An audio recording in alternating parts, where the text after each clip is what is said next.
Close your eyes and let yourself drift backward through time. Not centuries, not millennia, but eons. You're moving through the thick dust of history, past the rise and fall of empires, beyond the construction of the Great Pyramids, deeper still into an age when the world was young and the gods walked among us. Or did they? Tonight, we embark on a journey into one of humanity's most profound mysteries. A journey that will take us from the baked clay tablets of ancient Sumer to the farthest reaches of our solar system. We will decipher what became of beings so powerful, so enigmatic, that their very existence challenges everything we think we know about our origins. The Anunnaki. Those who from heaven to earth came. The question is not just who they were or why they came. Tonight, we ask what the ancient tablets truly reveal about where they went. What happened after they returned to their distant homeworld, the legendary planet Nibiru? And most unsettling of all, are they planning to come back? Before we dive deeper into this ancient enigma, ignite that like button and prepare for the revelations to come. Tell me in the comments where you are listening from, what time it is there, and as always with our videos, the visuals are here to add context, but they aren't necessary to follow along. Thank you for always having our back. Prepare yourself and let's dive in. Picture yourself standing in the scorching heat of southern Mesopotamia. The year is approximately 1800 BC. You're a scribe in the ancient city of Nippur, the religious heart of Sumer. Your fingers are stained with clay dust. Your shoulders ache from hours bent over your work.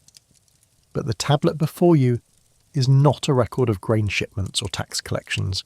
This is something far more precious. You are copying one of the sacred texts, a story that has been told for thousands of years, passed down from scribe to scribe, from master to student, preserved with meticulous care because it contains truths that must never be forgotten. The story of the gods who created humanity and then departed from the earth. You press your reed stylus into the soft clay, forming the distinctive wedge-shaped marks of cuneiform script. Each character must be perfect. Each line must match the original exactly. Because this is not just a story. This is history. This is the account of what really happened. The tablet tells of beings who descended from the heavens in ships of fire, who established great cities in the land between two rivers, who possessed knowledge of the stars and the cosmos that would not be rediscovered by humanity for thousands of years. And it tells of their departure, their return to a world beyond the visible planets, a journey that left humanity orphaned and alone, forced to forge its own destiny without the guidance of its creators. This is not speculation. This is not ancient astronaut theory run wild. This is what the tablets actually say. And when we examine these, ancient records with clear eyes and open minds, what emerges is a narrative so compelling, so detailed, and so consistent across multiple texts that it demands our attention. The question is not whether the Sumerians believed these things happened. They clearly did. The question is, what do these beliefs tell us about real events that may have transpired in humanity's distant past? The story begins not with a departure, but with an arrival. According to the Sumerian tablets, approximately 450,000 years ago, during Earth's Pleistocene Ice Age, visitors came to our world. The texts refer to them as the Anunnaki, a term that scholars generally translate as princely offspring, or those of royal blood. These were not ethereal spirits or abstract cosmic forces. The tablets describe them in remarkably concrete terms. They had physical bodies, they required food and shelter, they established bases and mining operations. They arrived with a specific purpose and a clear organizational hierarchy. Now, mainstream archaeology and Assyriology view the Anunnaki very differently than the ancient astronaut theorists.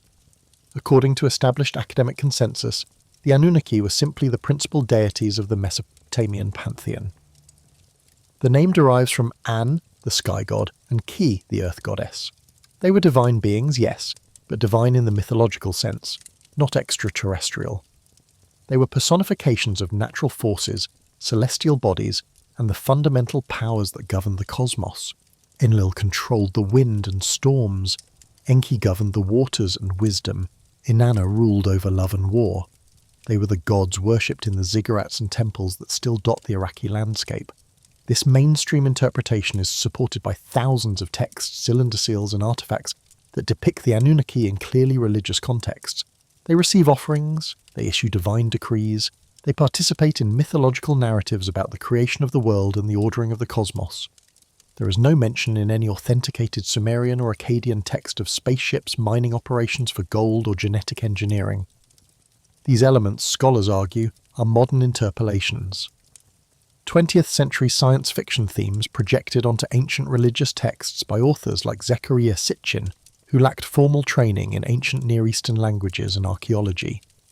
The academic criticism of Sitchin's work is extensive and devastating. Professional Assyriologists, scholars who have spent decades learning to read Sumerian and Akkadian cuneiform, have examined his translations and found them riddled with errors. He mistranslates words. He takes phrases out of context. He interprets symbolic religious language as literal, technical descriptions. For instance, the Sumerian word din, gir, which Sitchin translates as spacecraft or sky chamber, is universally recognized by actual cuneiform experts as simply meaning god or deity. The star-shaped symbol that represents this word is not a depiction of a flying saucer. It is a conventional symbol for divinity. Similarly, the famous cylinder seal VA-243, which Sitchin claims depicts our solar system with all 12 planetary bodies including Nibiru, is interpreted very differently by experts.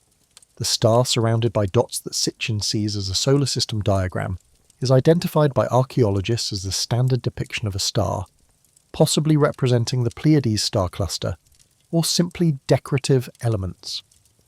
The seal is actually about agricultural abundance and the relationship between a worshipper and a deity, not astronomy. Yet despite this overwhelming academic rejection, the ancient astronaut interpretation persists and thrives. Why? Part of the appeal lies in its explanatory power. The Anunnaki as aliens theory provides simple, concrete answers to difficult questions. How did ancient civilizations achieve such sophisticated astronomical knowledge? The aliens told them.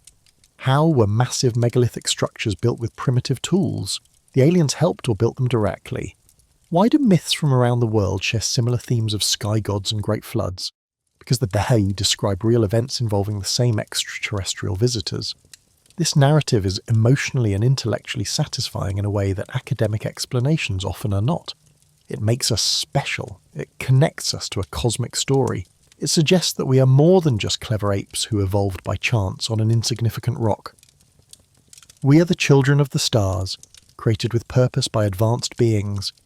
And one day, when we have proven ourselves worthy, perhaps those creators will return. But there is a darker side to this appeal. The ancient astronaut narrative can diminish human achievement. When we attribute the pyramids or Stonehenge or the Nazca Lines to alien intervention, we rob our ancestors of credit for their ingenuity and determination. We suggest that humans could not possibly have accomplished these feats on their own, that we needed help from above. This implicit racism has been noted by many critics. The ancient astronaut theory often focuses on the accomplishments of non-European civilizations, the Sumerians, Egyptians, Mayans, and Aztecs, while rarely questioning European achievements in the same way. There is also the epistemological problem. If we can simply claim aliens did it whenever we encounter something we do not fully understand about the past, we abandon the scientific method. We stop asking difficult questions. We stop searching for evidence. We accept a comfortable answer that cannot be disproven because it is not falsifiable. And that is the opposite of how we should approach historical mysteries. So we stand at a crossroads. On one side, the mainstream academic view. The Anunnaki were mythological gods. The Sumerian tablets are religious texts. The similarities between cultures are explained by human universals, cultural diffusion along trade routes, and the common challenges all early civilizations faced. On the other side, the alternative view. The Anunnaki were real beings from another world. The tablets are historical records. The similarities point to actual contact with a technologically advanced species that visited multiple locations on Earth. Both views have their merits and their problems. The mainstream view is supported by rigorous scholarship, but sometimes struggles to explain certain anomalies. How did the Sumerians develop such sophisticated astronomy so quickly? Why does the Sumerian king list contain such impossibly long reigns? What explains the sudden appearance of complex civilizations seemingly without adequate transitional forms? The alternative view provides compelling explanatory narratives but lacks hard physical evidence and relies on questionable translations of ancient texts. It is more mythology than science, more speculation than scholarship, yet it captures something important about the human need for connection to forces greater than ourselves. Perhaps the truth lies somewhere in the middle. Perhaps the Sumerians did have contact with something or someone extraordinary. Not necessarily extraterrestrials from another planet, but possibly a more advanced human civilization that we have not yet discovered. There are hints in geological records of catastrophic events during the end of the last ice age. Massive floods, dramatic climate changes, the submersion of coastal regions where early civilizations might have flourished. Some researchers, like Graham Hancock and Randall Carlson, have proposed that an advanced pre-Diluvian civilization existed and was largely destroyed around 12,000 years ago by a cosmic impact event. The survivors of this catastrophe might have travelled to various parts of the world, sharing their knowledge with the hunter-gatherer societies they encountered, jump-starting the development of agriculture and civilization in places like Sumer, Egypt and the Indus Valley. This scenario would explain the Anunnaki myths without requiring spaceships or distant planets. The gods who came from the sky could have been survivors arriving by boat, their advanced knowledge seeming magical to the people they taught. The Great Flood would have been the actual deluge that destroyed their homeland. The departure of the gods would have been the gradual dying off of these teachers, leaving their students to carry on without them. This interpretation preserves the core of the Anunnaki narrative while grounding it in terrestrial, if still mysterious human history. It is a middle path between the extremes of pure mythology and pure science fiction, and it has the advantage of being potentially testable through archaeology and geology. The debate continues, and perhaps that is as it should be. The Anunnaki story, whether interpreted as myth, history, or something in between, serves a vital function. It reminds us that we do not know everything about our past, that there are still mysteries to solve, that the story of human civilization is far more complex and perhaps far older than our current models suggest. The supreme ruler of the Anunnaki was Anu, the sky god who remained on their home world to oversee operations. His two sons were sent to Earth to manage the colonization effort. Enlil, whose name means Lord of the Command, was the stern administrator, the enforcer of divine law, the one who demanded order and efficiency above all else. His half-brother Enki, also known as Ea in Akkadian texts, was the opposite. The clever scientist, the master engineer, the one who possessed profound knowledge of genetics and life itself. Where Enlil saw problems to be eliminated, Enki saw puzzles to be solved. Where Enlil demanded obedience, Enki encouraged innovation. This fundamental tension between the two brothers runs through every major Sumerian myth like a golden thread. It is the engine that drives the entire narrative of human creation and development. And it is this same conflict that ultimately leads to the Anunnaki's departure from Earth. But we are getting ahead of ourselves. First, we must understand why they came. The tablets are explicit about this. The Anunnaki came to Earth to mine gold, not for jewellery or currency, but for survival. Their homeworld, a planet the Babylonians would later call Nibiru, was suffering from atmospheric degradation. The solution their scientists devised was to suspend fine particles of gold in the upper atmosphere, creating a reflective shield that would trap heat and radiation, stabilising their dying world. It was an act of planetary desperation, an enormous undertaking that would span hundreds of thousands of years and ultimately change the course of life on Earth forever. The initial phase of the operation went according to plan. The Anunnaki established their first base in southern Mesopotamia, in the region that would much later become the land of Sumer. They called this place Eridu, which translates as home in the faraway. Archaeological excavations have confirmed that Eridu was indeed one of the oldest continuously inhabited sites in Mesopotamia, with settlement layers dating back more than 7,000 years. But according to the ancient texts, its true founding occurred far earlier, in an age before the Great Flood that would one day reshape the world. From Eridu, the Anunnaki established additional bases and mining operations.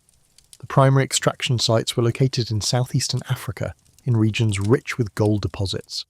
For thousands of years, the junior members of the Anunnaki, known as the Igigi, performed this back-breaking labour. They dug the mines, they processed the ore, they loaded the precious metal onto transport ships that would carry it back to the processing facilities in Mesopotamia, and eventually to orbital platforms where it could be transferred to vessels bound for Nibiru. But the labour was gruelling, endless, soul-crushing, and after approximately 150,000 years of continuous work, the Igigi had had enough. The mutiny is described in detail in a text known as the Atrahasis Epic. one of the most important Mesopotamian creation myths. The tablets tell us that the Agigi workers revolted. They burned their tools. They surrounded the house of Enlil and refused to continue working. It was a crisis that threatened the entire operation. Without the gold shipments, Nibiru would die. Without the mining workforce, the gold could not be extracted. The Atrahasis Epic is not just important for the Anunnaki narrative. It is a cornerstone of ancient Near Eastern literature. The text exists in multiple versions, with the most complete coming from the Old Babylonian period around 1700 BCE. But the story itself is much older, likely dating back to early Sumerian times. What makes it particularly significant is its parallel to the biblical flood narrative. The Atrahasis contains the oldest known version of the flood story, predating the Book of Genesis by at least 1,000 years. This has led scholars to conclude that the biblical flood account was influenced by or derived from earlier Mesopotamian traditions. The text begins with the complaint of the Igigi. For 40 years they cry out, "We have borne the yoke." The work was too hard, the moaning too much. The phrase appears repeatedly, like a worker's chant or protest song. It is one of the most human moments in all of Mesopotamian literature. These supposed gods sound remarkably like oppressed labourers throughout history, organising and demanding better conditions. The parallels to modern labour movements are striking and somewhat uncomfortable. When Enlil hears of the revolt, his response is predictably authoritarian. He wants to identify and punish the ringleader, execute him, make an example, restore order through fear. But the other gods recognise that the problem is systemic. The work is genuinely unbearable. Simply punishing the rebels will not solve the underlying issue. This is when Enki proposes his radical solution, and the text describes it in remarkable detail. The mother goddess Mami, also called Belet Ili, is summoned. She is told to create a primitive worker, a Lulu Ammalu. To do this, she will need clay, the flesh of the earth. And she will need the essence of a god. The text specifies that a god with Tiamu, with intelligence or personality, must be slaughtered. His flesh and blood will be mixed with the clay. This gruesome detail is repeated in multiple versions of the text, suggesting it was considered important. The sacrifice is not casual. It is a solemn act with cosmic implications. The mixing of divine blood and earthly clay creates the raw material for humanity. But the creation is not instantaneous. The text describes a gestation period. Mummy divides the mixture into 14 pieces, 7 for males, 7 for females. These are given to the birth goddesses, who will carry them in their wombs for a specified time, 9 months according to some interpretations. The parallel to human reproduction is deliberate and explicit. Humanity is born from divine wombs. Even as we are made from earthly clay, we are hybrids from the very beginning. This creation process raises profound theological and philosophical questions. If we were made from the body of a god mixed with the earth, what does that make us? Are we divine? Are we earthly? Are we both? The text suggests that we carry within us an inherent duality, a split between our material nature and our spiritual essence, between our capacity for base labour and our potential for wisdom and consciousness. The god who was sacrificed is sometimes identified as Geshtu-E, whose name means ear of wisdom. His blood brought intelligence to the clay. But why did a god have to die for us to be created? Some interpret this as a necessary exchange. Life requires life. Consciousness requires consciousness. You cannot create something from nothing. Others see it as a cautionary tale about the cost of creation, the price that must be paid when you bring new beings into existence. Every act of creation involves destruction. Every birth involves pain and sacrifice. When the first humans finally emerge, they are not perfect. The text describes them as primitive, requiring training and refinement. They are taught to work, to serve, to provide for the gods, and they prove remarkably successful at these tasks. So successful that they begin to multiply rapidly, filling the earth with their noise and activity. This brings us to one of the most important themes in the Atrahasis, the relationship between population growth and divine annoyance. As the human population explodes, the gods become increasingly irritated by the tumult. The noise of humanity disturbs their rest. Their clamour rises to heaven and disrupts the peace of the divine realms. This may seem like a trivial complaint. The gods are bothered by noise, but consider what noise represents: chaos, disorder. the intrusion of the mundane and uncontrolled into realms of harmony and control. Humanity, created to serve quietly and efficiently, has instead become a force of nature in its own right, loud and unruly and impossible to ignore. Enlil's response is to try various methods of population control. First he sends plague, then famine, then drought. Each time the human population is reduced but not eliminated, and each time it rebounds and grows even larger. The gods cannot simply wipe out all humans because they still need their labour and their offerings, but they cannot tolerate the continued growth either. The situation is untenable. This is the context for the Great Flood decision. It is not just about noise, it is about control, about whether the gods will remain masters of a creation that is increasingly slipping beyond their ability to manage. The flood is both punishment and reset button, a chance to start over with a smaller, more manageable human population. But Enki, true to form, cannot allow the total destruction of his creation. His warning to Utnapishtim, delivered to the walls of the reed house, is one of the most famous passages in all of ancient literature. Tear down your house, build a boat, forsake possessions, seek life, take aboard the seed of all living things. The instructions are specific and detailed. The boat must be a cube, equal in length, width, and height. It must be sealed with bitumen inside and out. It must have multiple decks and compartments. It must be stocked with provisions for a long voyage. These details matter. They suggest that Enki is not just offering vague hope. He is providing technical specifications for survival. He knows what is coming, and he knows what will be required to endure it. The description of the flood itself is harrowing. For 6 days and 7 nights the storms rage, the winds howl, the waters rise. Even the gods are frightened by what they have unleashed. They huddle at the highest point of heaven like dogs. They weep for the destruction below. When the waters finally recede and Utnapishtim makes his sacrifice, the gods gather around the smoke like flies. They are starving. They have been without human servants and offerings for a week. This detail is both darkly humorous and theologically significant. The gods need humans as much as humans need gods. We are not just servants. We are partners in a cosmic relationship that benefits both parties. The resolution of the flood story in Atrahasis is political and pragmatic. Enlil is forced to accept that humanity will continue. But new measures are introduced to keep the population in check without resorting to total genocide. Infant mortality is increased. Certain women are made barren. Demon diseases are sent to thin the ranks. These are permanent features of the human condition, built into our biology and our fate. Life becomes harder, shorter, more precarious, but it continues, and in that continuation lies hope. The Atrahasis Epic ends with humanity established in its permanent relationship with the divine. We will labour. We will suffer. We will multiply and die and be reborn again. The gods will watch over us, sometimes with care, sometimes with irritation, but always with the knowledge that they cannot exist without us any more than we can exist without them. Now if we return to the ancient astronaut interpretation of this text. The narrative shifts dramatically. The Agigi are not junior gods but alien workers, perhaps genetically engineered servants themselves, who rebel against the harsh conditions on Earth.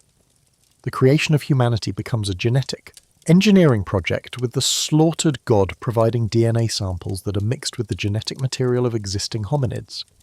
The birth goddesses are artificial wombs or perhaps Anunnaki females serving as surrogates for the hybrid embryos.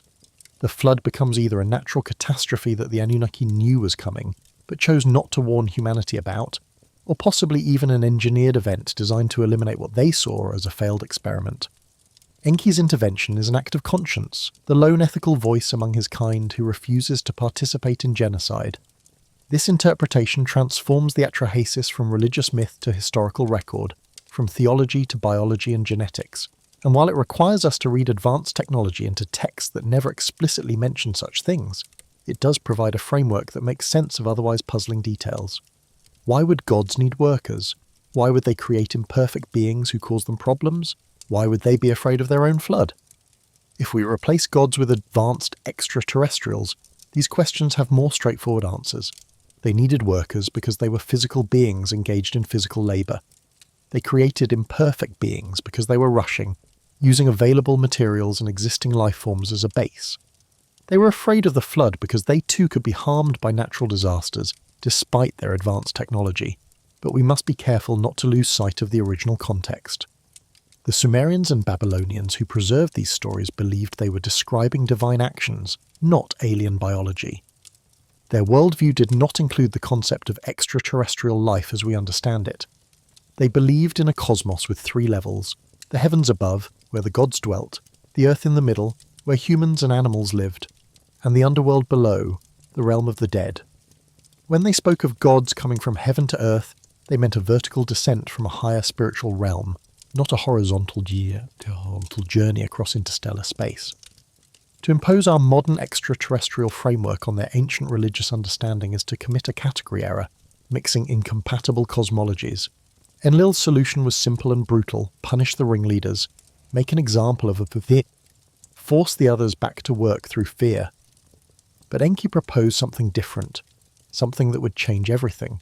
He suggested they create a new being, a primitive worker specifically designed for manual labour. They would take the hominids already evolving on Earth, creatures we would now classify as Homo erectus, and upgrade them. Using advanced knowledge of genetics, they would then infuse these creatures with Anunnaki DNA, creating a hybrid species intelligent enough to understand commands and perform complex tasks, but not so intelligent as to question or rebel. The proposal was accepted, and according to the tablets, the creation of humanity was not a mystical act performed through divine will alone. It was a biological procedure. The text describes how they took the essence, the genetic material of a young Anunnaki male, and mixed it with the egg of a female hominid. This genetic cocktail was then implanted into the womb of Ninti, one of the Anunnaki females who served as the first surrogate mother. After a gestation period, the first true human was born. The tablets call him Adamu, the model man. But Adamu was just a prototype. To create a viable workforce, they needed many more. The text describes how Ninti and the other birth goddesses created 14 humans, 7 male and 7 female. These first humans were the Lulu, the mixed ones, a new species that had never existed before on Earth. They were humanity 1.0, the biological slaves of the gods, and for thousands of years they served exactly as designed. They worked the mines, they tilled the fields, they constructed the great temples and ziggurats where the Anunnaki dwelt. They provided food and offerings to their creators. The arrangement might have continued indefinitely. But something unexpected happened. The humans began to change. They began to think, to question, to develop their own culture and identity separate from their programming. This was not part of the original design, and it created a new set of problems for the Anunnaki leadership. Some, like Enki, viewed this development with pride. After all, he had created them. Their growing intelligence was proof of his genius. He began to see humanity not as tools, but as children, flawed perhaps, but worthy of guidance and protection.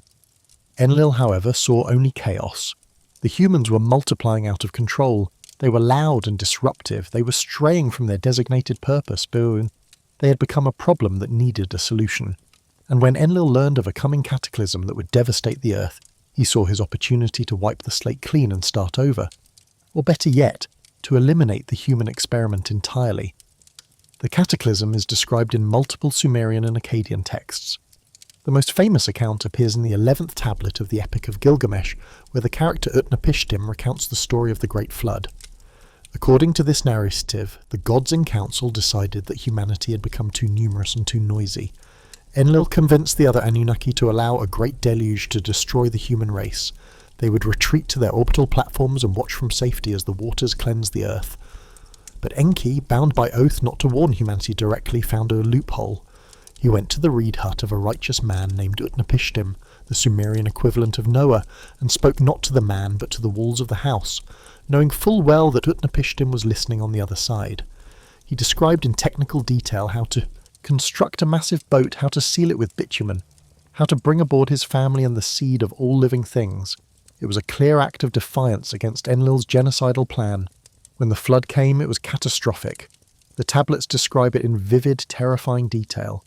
The storms raged for 6 days and 7 nights. The dams of the heavens opened. The fountains of the deep burst forth. Even the gods themselves were frightened by the violence they had unleashed, cowering in the highest heaven like dogs. When the waters finally receded, and Utnapishtim's ark came to rest on Mount Nisir, the gods discovered that humans had survived. Enlil was furious. But the other Anunnaki, who had been deprived of their human servants and the offerings they provided, were actually relieved. The flood narrative appears not just in Mesopotamian texts, but in cultures around the world, often with remarkably similar details. This global distribution of flood myths is one of the most intriguing phenomena in comparative mythology. Some version of a catastrophic deluge appears in the traditions of the Hebrews, Greeks, Hindus, Chinese, Norse, Native Americans, Aboriginal Australians, and countless other peoples. The question is why? The mainstream explanation focuses on two factors. First, many early civilizations developed along major rivers that were prone to devastating floods: the Tigris and Euphrates in Mesopotamia, the Nile in Egypt, the Yellow River in China, the Indus in the Indian subcontinent. Periodic flooding was a fact of life for these societies, and catastrophic floods that destroyed settlements and killed thousands would naturally become enshrined in collective memory and eventually mythology. Second, at the end of the last ice age, around 11,000 to 12,000 years ago, massive amounts of glacial ice melted rapidly, raising global sea levels by several hundred feet. Coastal settlements were inundated, river valleys were flooded. This traumatic event affecting human populations worldwide could have given rise to flood narratives that were then preserved through oral tradition for millennia before being written down. But there are problems with the purely naturalistic explanation. The similarities between flood myths from widely separated cultures are sometimes too specific to be explained by independent development. They involve details like the warning given to a righteous man, the construction of a boat, the saving of animals, the sending of birds to test for dry land, the landing on a specific mountain, the sacrifice made after the waters recede. These narrative elements appear again and again in cultures that had no known contact with each other.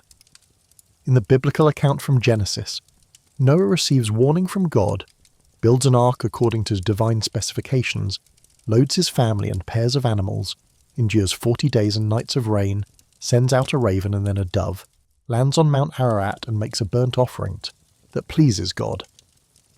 In the Greek version, Deucalion and his wife Pyrrha are warned by Prometheus: build a chest, survive a 9-day deluge, sent by Zeus to destroy the wicked bronze race of humanity, land on Mount Parnassus, and repopulate the earth by throwing stones that transform into people.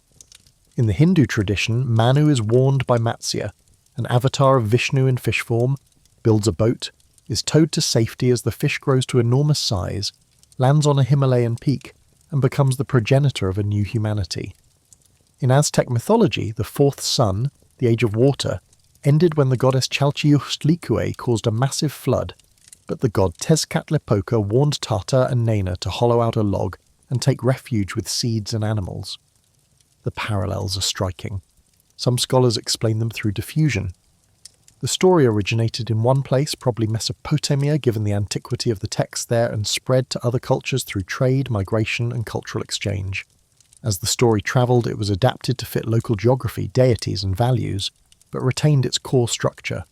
This explanation works for cultures that had documented contact. The Mesopotamian flood myth clearly influenced the Hebrew version, as the Israelites were in close proximity to Mesopotamian civilization and were even exiled to Babylon. The Greek version may have come through Phoenician traders who had extensive contact with both the Near East and the Greek world. But how do we explain the flood myths in the Americas, which were supposedly isolated from Old World cultures until 1500 CE? How do we explain the Australian Aboriginal flood stories from a population that has been isolated for 50,000 years or more? This is where alternative theories gain traction.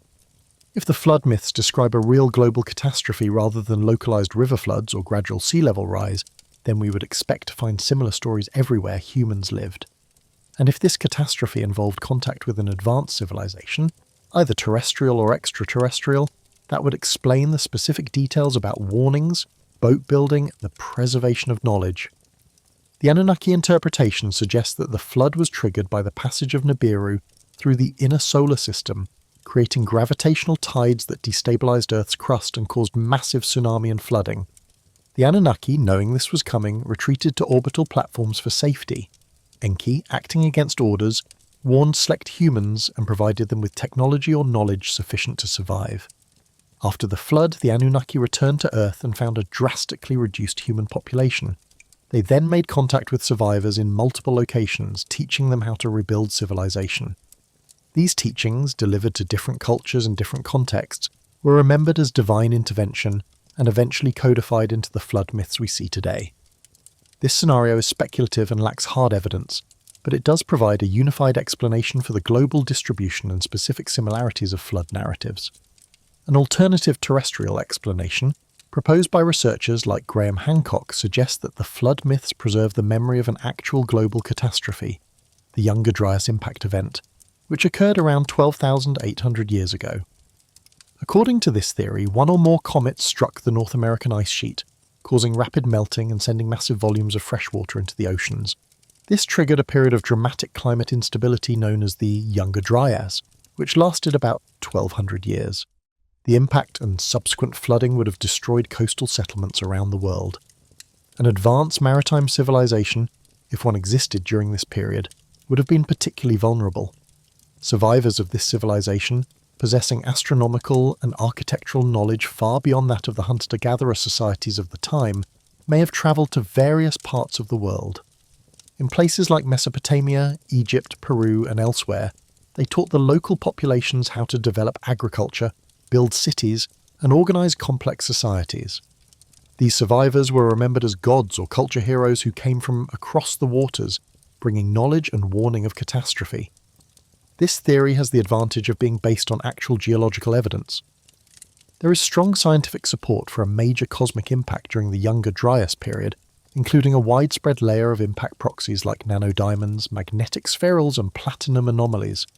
There is evidence of massive wildfires across North America and rapid climate shifts, and there are intriguing structures like Göbekli Tepe in Turkey, built around 11,600 years ago by supposedly primitive hunter-gatherers, that suggest more advanced knowledge and organisation than we typically attribute to that era. Whether the survivors were Anunnaki from Nibiru, humans from a lost civilization like Atlantis, or simply different groups of Homo sapiens dealing with the same catastrophic climate change, the flood myths clearly preserve the memory of something real and traumatic. They are not mere fantasies, they are attempts by ancient peoples to understand and explain events that shaped their world and their collective consciousness. And embedded within them may be clues to our actual history, waiting for us to develop the tools and wisdom to decode them properly. A new arrangement was reached. Humanity would be allowed to continue, but with certain limitations.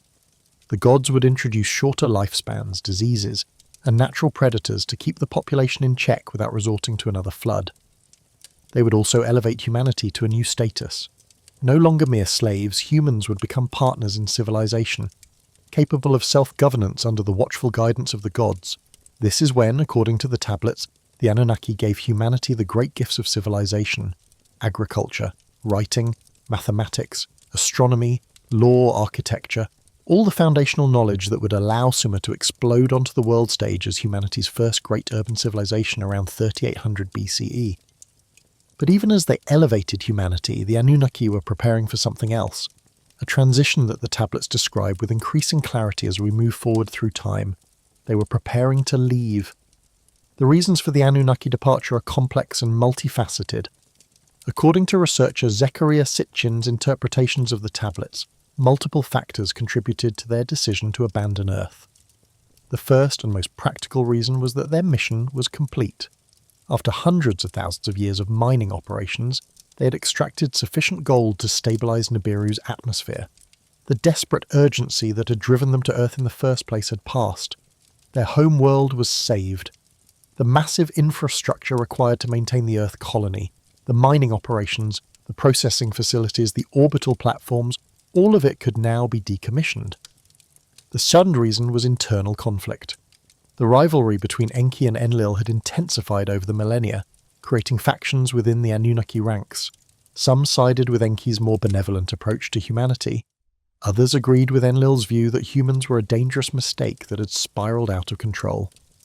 These tensions eventually erupted into open warfare. The tablets describe conflicts between the gods that some researchers interpret as actual combat using advanced technology. The most dramatic of these conflicts is described in texts that Sitchin dated to approximately 2000 BCE. According to these accounts, a devastating war broke out between different Anunnaki factions over control of the spaceport facilities in the Sinai Peninsula.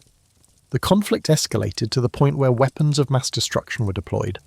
The tablets describe cities destroyed in blinding flashes of light, clouds of poisonous smoke and stones that fell from the sky. The language is eerily similar to descriptions of nuclear warfare. Whether we interpret these passages literally or symbolically, they clearly describe a breakdown in Anunnaki society. The unity of purpose that had sustained the Earth mission for hundreds of millennia was fracturing, and this internal discord made the continuation of their presence on Earth increasingly untenable. The third factor was the changing nature of humanity itself. The humans were no longer the simple, obedient workers they had been designed to be. They had developed complex civilizations, powerful armies, and ambitions of their own. Some humans had even interbred with the Anunnaki, creating a hybrid class described in the Bible as the Nephilim, the heroes of old, men of renown. These developments created ethical and practical problems. Were the Anunnaki still humanity's masters, or had humans evolved to the point where they deserved autonomy? And if the Anunnaki left, would humanity destroy itself in their absence, or would they prove capable of self-governance and continued advancement? Different Anunnaki leaders answered these questions differently, but gradually a consensus emerged. It was time to go, time to let humanity stand or fall on its own merits, time to return to Nibiru and see what had become of their home world after all the long ages they had spent in exile on Earth. But the departure could not happen all at once.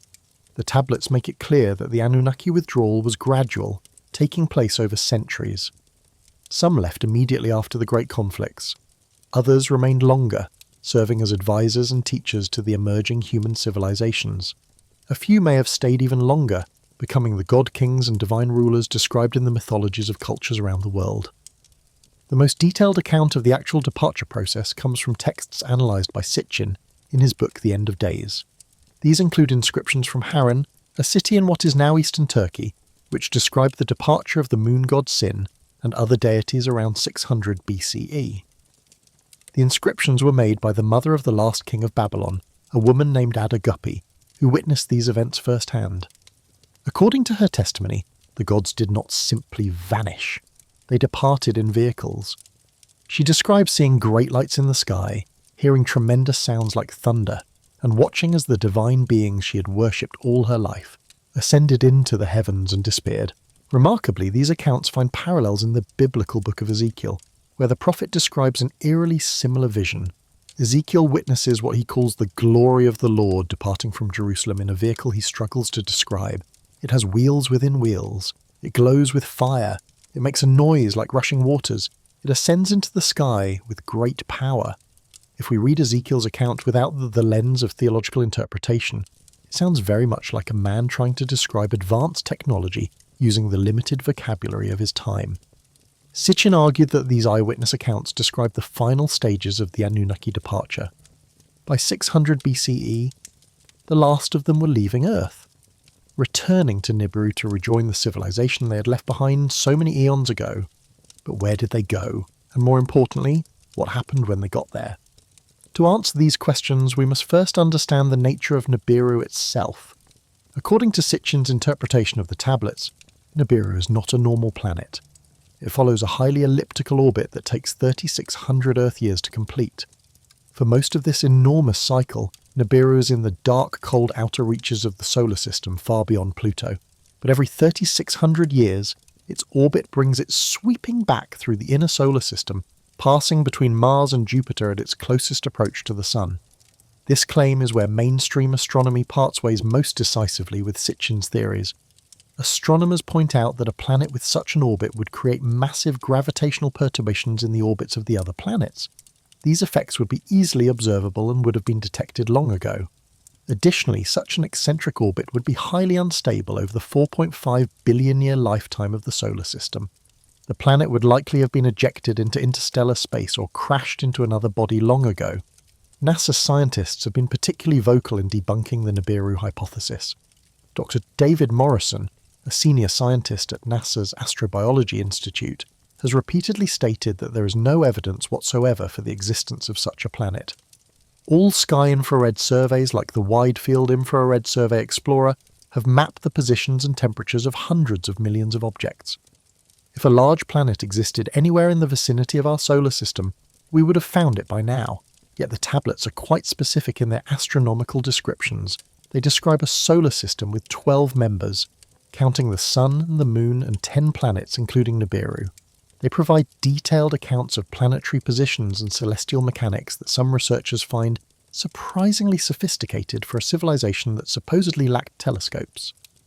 How did the Sumerians know about the outer planets like Uranus and Neptune, which are invisible to the naked eye and were not discovered by modern astronomy until the 18th and 19th centuries? This is where the mystery deepens, because if we set aside the question of whether Nibiru physically exists and instead ask what the Sumerians believed about it, we encounter something fascinating. They clearly believed that the Anunnaki came from another world. They clearly believed this world had a long orbital period that brought it periodically close to Earth. And they clearly believed that when the Anunnaki departed, they returned to this homeworld. So what would such a return journey entail? Even if we accept the mainstream astronomical view that no such planet exists, we can still explore what the tablets themselves say happened. According to Sitchin's analysis, the Anunnaki did not travel directly from Earth's surface to Nibiru. Instead, they used a way station. That way station was Mars. Multiple tablets refer to Mars as the place where the path divides, a transit point in the journey between Earth and the outer solar system. Sitchin pointed to a remarkable 4,500-year-old cylinder seal now held in the Hermitage Museum in St. Petersburg.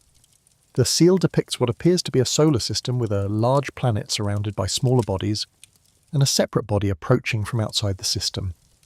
The imagery suggests knowledge of planetary orbits and celestial mechanics.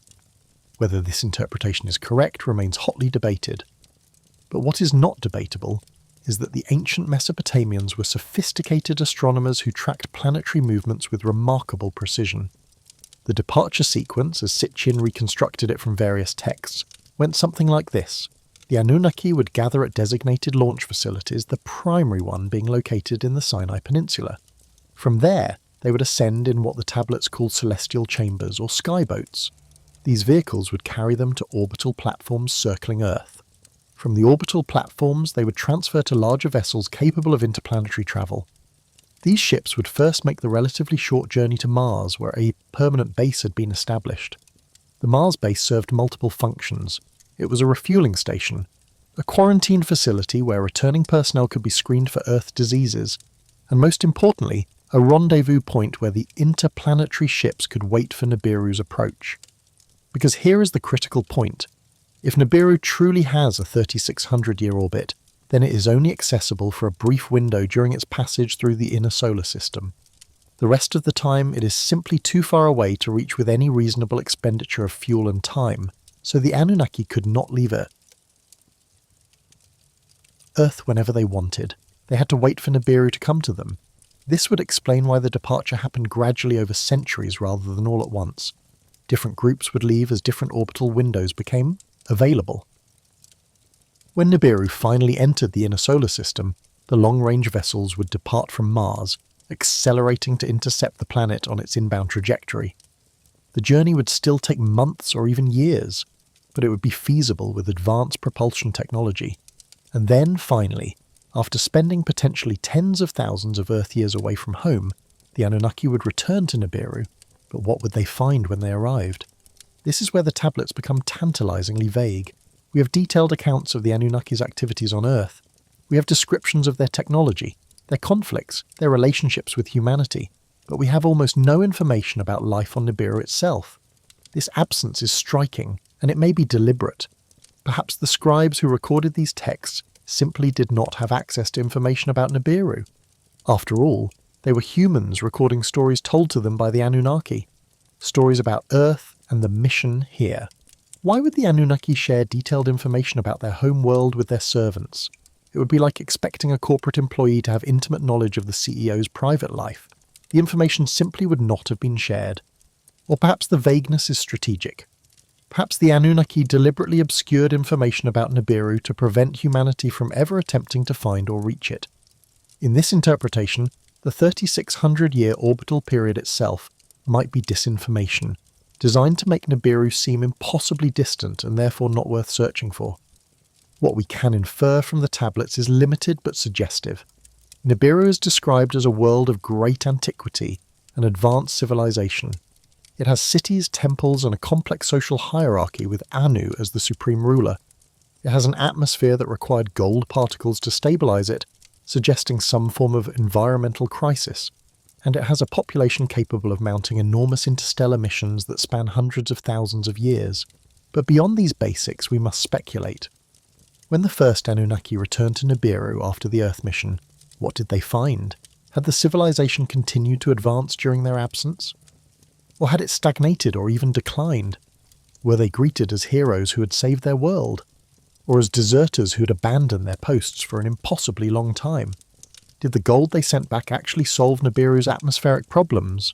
Or had other solutions been found, making their sacrifice unnecessary? These questions bring us to one of the most unsettling aspects of the entire Anunnaki narrative. The possibility that those who departed Earth found a very different Nibiru than the one they had left behind. Consider this. If Nibiru truly has a 3,600-year orbit, then every time it completes one circuit, 3,600 years have passed on Nibiru itself. But the Anunnaki mission to Earth lasted approximately 450,000 years. That represents 125 complete Nibiruan years, 125 generations of rulers, 125 cycles of societal change and evolution. An Anunnaki who left Earth in, say, 2000 BCE might have originally departed Nibiru 400,000 years earlier. When they finally returned home, everyone they had known would be dead. The civilization they remembered might not even exist anymore. They would be strangers in their own homeland. Time travellers returning to a future they could not have anticipated. This temporal displacement might explain some of the more puzzling aspects of the Anunnaki narrative. Why did some of them seem reluctant to leave Earth? Why did the departure take so long? Perhaps because Earth, for all its primitiveness, had become their home. They had spent thousands of years here. Multiple generations had been born on Earth who had never seen Nibiru. For them, returning to a world they had only heard about in stories might have seemed more frightening than staying on the familiar Earth. Sitchin proposed that different Anunnaki made different choices. Some returned to Nibiru during its periodic passages through the inner solar system. Others chose to remain on Earth or in the Mars way station. A few may have gone even further afield, travelling to other worlds in the solar system or beyond. This diaspora would explain why myths of sky gods and celestial visitors appear in cultures all around the world, often with striking similarities despite vast geographical separation. The Anunnaki did not all leave at once, and they did not all go to the same place. But for those who did make the journey back to Nibiru, the return must have been bittersweet. On one hand, they were going home. On the other hand, home was no longer what they remembered. The Nibiru they found might have been radically transformed. Perhaps the atmospheric crisis had indeed been solved, and Nibiru was now a thriving world of unimaginable technological sophistication. Or perhaps the crisis had worsened despite their efforts, and Nibiru was in decline, its population dwindling, its cities crumbling. The gold sent from Earth might have delayed the inevitable but not prevented it. There is a darker possibility. What if the returning Anunnaki found Nibiru empty? What if during their long absence some other catastrophe had befallen their homeworld? A plague, perhaps? A war? A cosmic disaster? The survivors might have returned to a tomb world, a monument to a civilization that had ceased to exist while they were busy building monuments on Earth. This scenario would explain one of the most persistent themes in world mythology, the idea of the gods abandoning humanity. In virtually every culture, there comes a time when the gods withdraw, leaving humans to fend for themselves. The Greeks called it the end of the Age of Heroes. The Hindus describe it as the transition from the Golden Age to the current Age of Darkness. The Mesoamericans believed the gods would return at the end of a great cycle. What if this global pattern reflects a real event? What if the gods, the Anunnaki, did not choose to leave out of indifference or contempt for humanity? What if they were forced to leave because their own civilization was dying? And when they arrived home, they found it was already too late. This interpretation gives a tragic dimension to the Anunnaki story. They came to Earth on a mission of mercy, trying to save their dying world. They created humanity as a tool for that salvation. But in the end, Despite all their efforts, despite the hundreds of thousands of years of mining and labour and sacrifice, they failed. Nibiru died anyway, or perhaps it survived but was so changed, so diminished, that it could never again mount a mission to Earth or anywhere else. And yet the tablets also contain hints of another possibility, the possibility of return. Multiple Sumerian and Babylonian texts speak of a future time when the gods will come back to Earth, when the cycles of time will complete themselves, when judgment will be rendered on how humanity has stewarded the world in the gods' absence. Sitchin devoted his final book, The End of Days, to exploring these prophecies of return. He analysed texts from Mesopotamia, Egypt, Mesoamerica, and the Bible, finding what he believed was a consistent pattern. The gods would return at the end of a great cycle, a period of time corresponding to Nibiru's orbital period. According to Sitchin's calculations, the last time Nibiru passed through the inner solar system was around 1600 BCE. Adding 3600 years to that date would place the next passage around 2000 CE. This led to speculation that the Anunnaki might return sometime in the early 21st century. Many connected this to the Mayan calendar's supposed end date of December 21st, 2012, creating a perfect storm of apocalyptic expectation. The date came and went without any obvious return of the gods, no flaming chariots in the sky, no touchdown at ancient spaceport sites, no revelation that everything we thought we knew about human history was wrong. Or did it? This is where we must pause and consider what a return would actually look like. The image of massive spacecraft descending from the heavens in full view of CNN and BBC cameras makes for compelling television, but it assumes the Anunnaki would want to announce their presence openly. What if they prefer subtlety? What if they have been back for decades or even centuries but chose to remain hidden, observing humanity from a distance to see how we have developed in their absence? This brings us into the territory of UFO phenomena and conspiracy theories about hidden contact with extraterrestrial intelligences. It is a terrain where facts become sparse and speculation runs wild, but we cannot ignore the curious uptick in UFO reports that began in the 1940s, accelerating in the decades since. We cannot ignore the accounts of military personnel, commercial pilots and astronauts describing encounters with the craft that display flight, characteristics far beyond current human technology. We cannot ignore the gradual shift in official government positions from ridicule and denial to acknowledgement that yes, there are unidentified aerial phenomena in our skies, and no, we do not know what they are. Could some of these sightings represent Anunnaki scout ships, advanced reconnaissance before a larger return, or monitoring stations ensuring that humanity has not developed technologies that could threaten Nibiru? The thought is both thrilling and terrifying, because if the Anunnaki are watching us, they must be taking note of how we have treated the planet they left in our care. They would see the environmental destruction, the wars, the inequality, the weapons capable of rendering the entire planet uninhabitable. Would they be pleased with humanity's progress, or would they conclude that their creation was a mistake that needs to be corrected? The tablets contain prophecies that could be interpreted either way. Some texts speak of a time of judgment when the gods return to separate the righteous from the wicked, preserving the worthy and destroying the corrupt. Other texts describe a golden age of renewed contact when the gods will share even greater knowledge and wisdom with humanity, elevating us to new heights of achievement. Perhaps both futures are possible, and which one manifests depends on the choices humanity makes in the years ahead. Perhaps the Anunnaki are waiting to see if we can overcome our baser instincts and truly become worthy of the divine spark they placed within us all those hundreds of thousands of years ago. Or perhaps, and this may be the most sobering possibility, the Anunnaki are not coming back at all. Perhaps they made it back to Nibiru and found that they could never leave again. Perhaps their civilization has moved on to other concerns in other parts of the galaxy, and Earth is now nothing more than a footnote in their history, a successful colony that served its purpose and was then abandoned when it was no longer needed. We are alone, the orphaned children of absent gods who have forgotten we exist. This scenario requires us to confront the possibility that we were never as special as we thought, that our creation was not a grand cosmic plan but a practical solution to a labour shortage, that the gods did not love us the way we love them. They simply needed us for a time, and when that need passed, so did their interest in our survival and development. It is a bleak thought, but it may also be a liberating one, because if the Anunnaki are not coming back to save us, and they are not coming back to judge us, then our fate truly is in our own hands. We are the masters of our destiny. the inheritors of a world that is ours to nurture or destroy as we choose.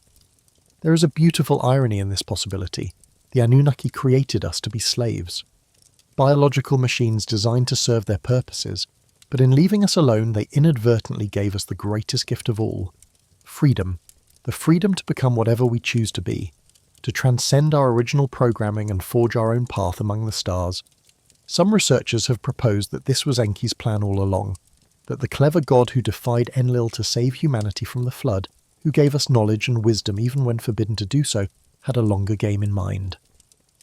Perhaps he knew that one day the Anunnaki would have to leave, and when they did, humanity would need to be ready to stand on its own. So he secretly upgraded our potential beyond what the others realized. He gave us not just the ability to mine gold, but the capacity for abstract thought, for creativity, for spiritual awareness. He made us in their image, not just physically, but intellectually and emotionally as well. If this interpretation is correct, then the departure of the Anunnaki was not the abandonment of a failed experiment. It was the graduation of a successful one. They left because we no longer needed them, because we had evolved to the point where we could take care of ourselves. And perhaps if we continue to evolve and advance, we will one day develop the capability to travel to the stars ourselves, to find Nibiru wherever it may be, to meet our creators not as slaves or children, but as equals, to thank them for the gift of existence and show them what we have made of ourselves in their absence. This brings us to the final piece of the puzzle. What do the tablets actually say about what happens on Nibiru after the Anunnaki return? The answer is both frustrating and profound. They say almost nothing. The story ends when the gods depart. The tablets were created by human scribes recording human knowledge. Once the Anunnaki left, taking their stories and their knowledge with them, the flow of information stopped. We know what happened on Earth after their departure. We know it quite well, actually. It is the story of human civilization rising from the ashes of the antediluvian world, learning to govern ourselves, to build cities and empires, to develop art and philosophy and science. But what happened on Nibiru remains a mystery. And perhaps it is meant to remain a mystery. Perhaps the lesson of the Anunnaki narrative is not about where they went or what they're doing now. Perhaps it is about what we do with the knowledge and the world they left behind. Consider what the Sumerians accomplished after the gods departed. They invented writing, one of the most transformative technologies in human history. They developed complex mathematics, including a base 60 number system we still use to measure time and angles. They created the first law codes, establishing the principle that society should be governed by rules rather than the arbitrary whims of the powerful. They built cities that would endure for millennia.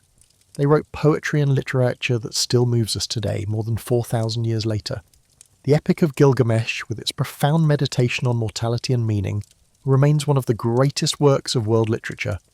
All of this happened after the Anunnaki left. All of this was human achievement accomplished without divine intervention or alien technology. Yes, the foundation was laid by the gods, but the house was built by human hands, and that house still stands. We are living in it right now. So perhaps the real question is not what happened to the Anunnaki after they returned to Nibiru. Perhaps the real question is what will happen to humanity now that we are alone. Will we remember the lessons taught by our creators? Will we be good stewards of the planet and the knowledge we have inherited? Or will we squander our potential, destroying ourselves and our world in an orgy of greed and violence? The tablets do not provide easy answers. They were never meant to. They are a mirror, reflecting back our own hopes and fears about our origins and our destiny. When we look at the Anunnaki story and see ancient astronauts from a distant planet, we are projecting our modern obsessions with space exploration and extraterrestrial life onto ancient texts. When we see gods and demons battling for control of human souls, we are projecting our religious and spiritual frameworks.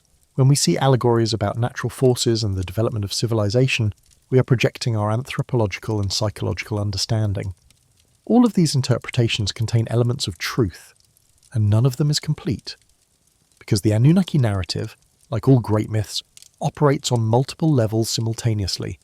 It is history and allegory, science fiction and spiritual truth, literal and symbolic, ancient and eternal. What we can say with confidence is this. The Sumerian tablets describe beings they called the Anunnaki who came from the heavens, created humanity, guided our early development, and then departed. Whether these beings were extraterrestrials, interdimensional entities, symbolic representations of natural forces, or something else entirely, the Sumerians clearly believed they were real. And that belief shaped the development of one of history's first and most influential civilizations.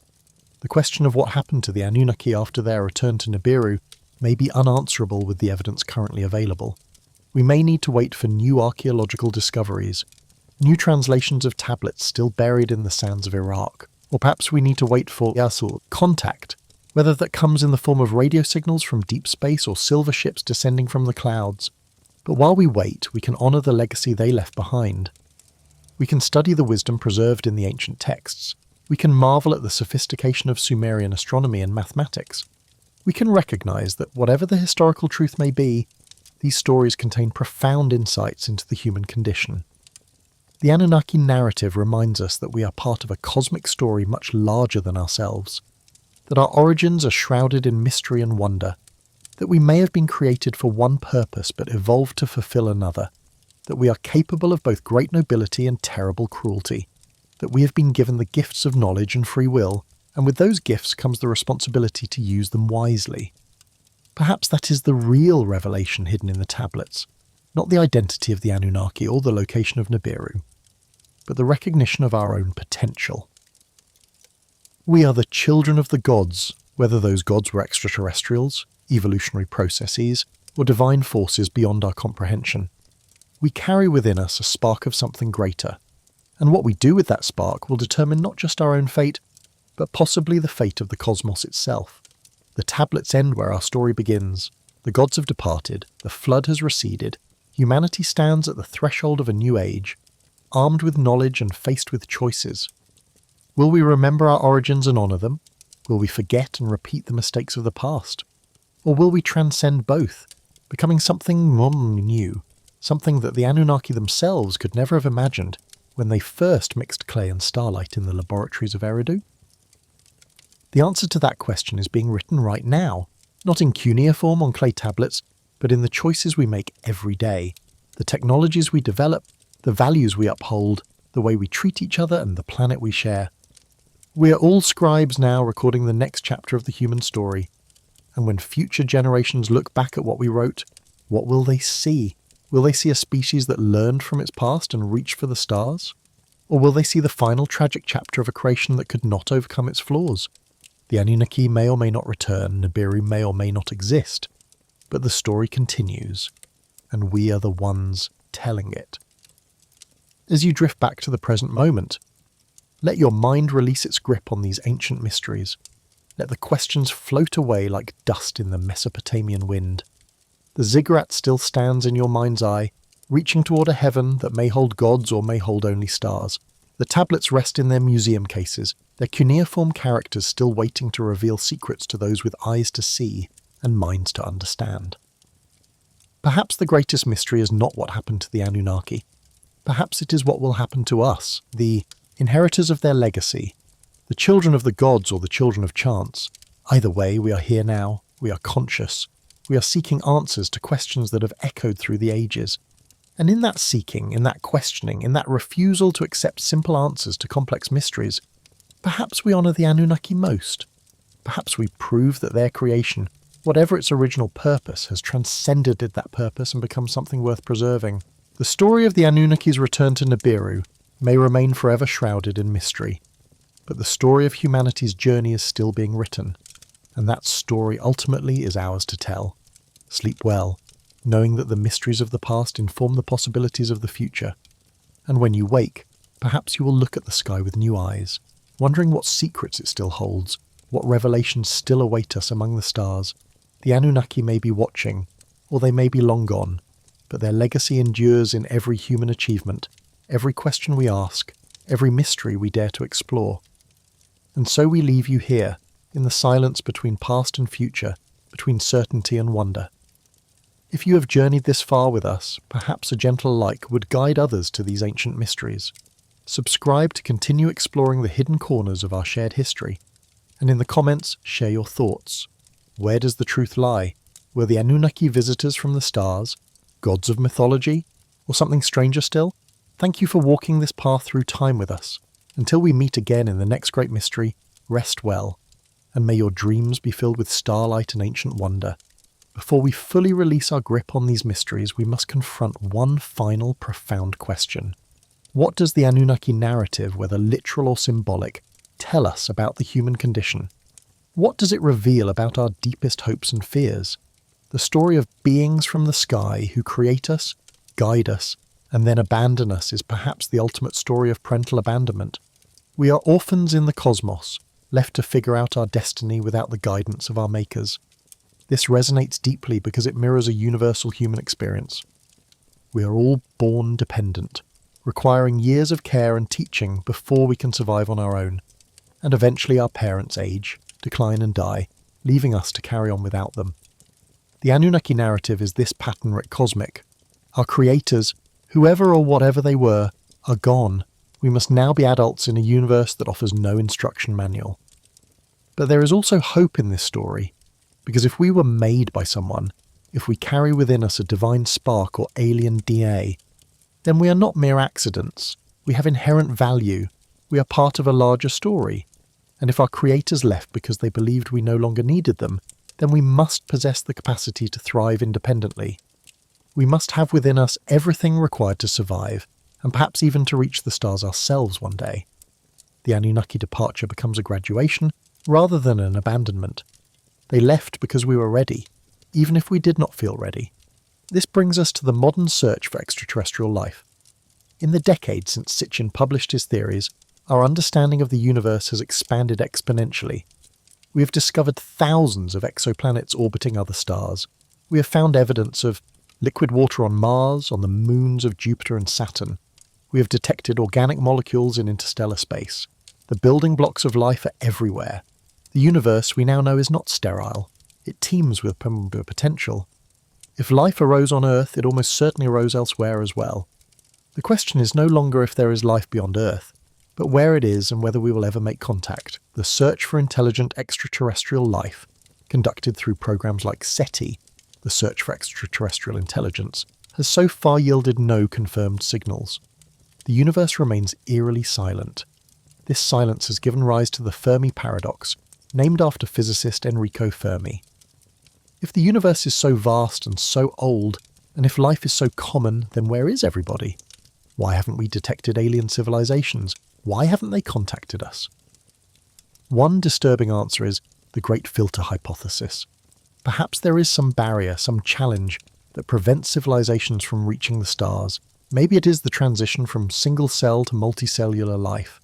Maybe it is the development of intelligence. Maybe it is the ability to avoid self-destruction through nuclear war or environmental collapse. If the Great Filter lies in our past, then we are fortunate to have crossed it. But if it lies in our future, then we may be doomed to join countless other species that destroyed themselves before reaching the stars. The Anunnaki narrative offers a different perspective on the Fermi paradox. Maybe advanced civilizations do visit primitive worlds. Maybe they even create or modify intelligent life. But maybe they also operate under strict non-interference protocols, cosmic prime directives that prevent them from revealing themselves openly. Or maybe the vast distances and timescales involved in interstellar travel make frequent contact impossible. If Nibiru truly has a 3,600-year orbit, the Anunnaki could only visit Earth during brief windows. The rest of the time they would be utterly unreachable, separated by distances that even light requires years to cross. This would mean that contact between civilizations is not constant but cyclical and rare. We might live in a universe filled with life, including intelligent life, but a universe where that life is so dispersed across space and time that meaningful sustained contact is extraordinarily difficult. Modern physics gives us some perspective on the challenges involved. Even travelling at a substantial fraction of light speed, perhaps 10%, a journey to the nearest star system would take over 40 years. A journey across the galaxy could take hundreds of thousands of years. This makes the idea of a regular trade network or empire spanning the stars seem implausible with any technology we currently understand. Unless, of course, there are shortcuts. Wormholes, faster than light travel, manipulation of space-time itself. These concepts exist in theoretical physics, but remain firmly in the realm of speculation. We do not know if they are possible. We do not know if any civilization has mastered them. But if such technologies exist, then interstellar travel becomes feasible. and the Anunnaki story becomes more plausible from a physics standpoint. There is also the question of motivation. Why would an advanced civilization travel across the cosmos to mine gold on Earth? Gold is not particularly rare in the universe. Asteroids contain vast quantities of it. Other planets and moons likely have substantial deposits. The effort required to establish mining operations on Earth, to genetically engineer a workforce, to maintain that operation for hundreds of thousands of years, seems disproportionate to the value of the resource. Unless the resource is not really gold, unless what the Anunnaki actually wanted was something else, and the gold mining story is either a metaphor or a cover for their true purpose, what else might they have wanted? Biological diversity. Earth is extraordinarily rich in complex life forms. If the Anunnaki were biological collectors seeking genetic material for their own purposes, Earth would be a treasure trove. Humanity itself might have been the real resource. Our genetic potential the gold they were actually mining. Or perhaps they wanted a refuge, a backup location for their civilization. If Nibiru was dying, as the tablets suggest, perhaps the Earth mission was not about saving Nibiru, but about establishing a colony that could survive if the homeworld could not be saved. Humanity might have been created not as slaves but as caretakers, designed to maintain Earth and keep it viable for the eventual arrival of more Anunnaki refugees. In this scenario, our abandonment was not planned, but forced. Perhaps the situation on Nibiru stabilised unexpectedly, or perhaps it deteriorated so completely that no rescue mission could ever be mounted. Either way, we were left alone to inherit a world that was meant for someone else. These speculations may seem wild, but they illustrate how the Anunnaki narrative intersects with serious questions in astrobiology, cosmology, and even philosophy. What is the nature of consciousness? Can it be engineered or must it emerge organically? What are the ethics of creating sentient beings? What responsibilities do creators have toward their creations? These are not ancient questions. They are pressing modern concerns as we ourselves develop technologies like genetic engineering, artificial intelligence, and potentially even the ability to create new forms of life. We are, in a sense, becoming the Anunnaki. We are on the verge of playing God, of designing and creating beings with their own consciousness and agency. How will we treat them? Will we be like Enlil, viewing our creations as tools to be used and discarded? Or like Enki, recognizing that what we create deserves dignity and autonomy?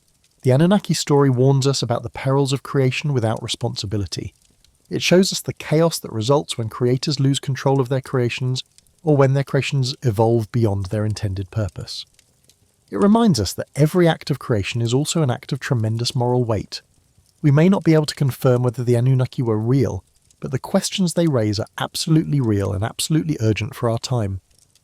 As we stand on the threshold of becoming a spacefaring civilization ourselves, as we develop the power to alter life at the genetic level, as we create artificial minds that may one day rival or exceed our own, we must ask ourselves what kind of gods we want to be. Will we treat other worlds with respect or as resources to exploit? Will we create new forms of life with care and ethical consideration, or recklessly for our convenience? Will we take responsibility for what we create, or abandon it when it no longer serves our purposes? The Anunnaki narrative, true or false, serves as a mirror. When we look at these ancient gods and their flawed relationship with humanity, we see reflected our own potential futures.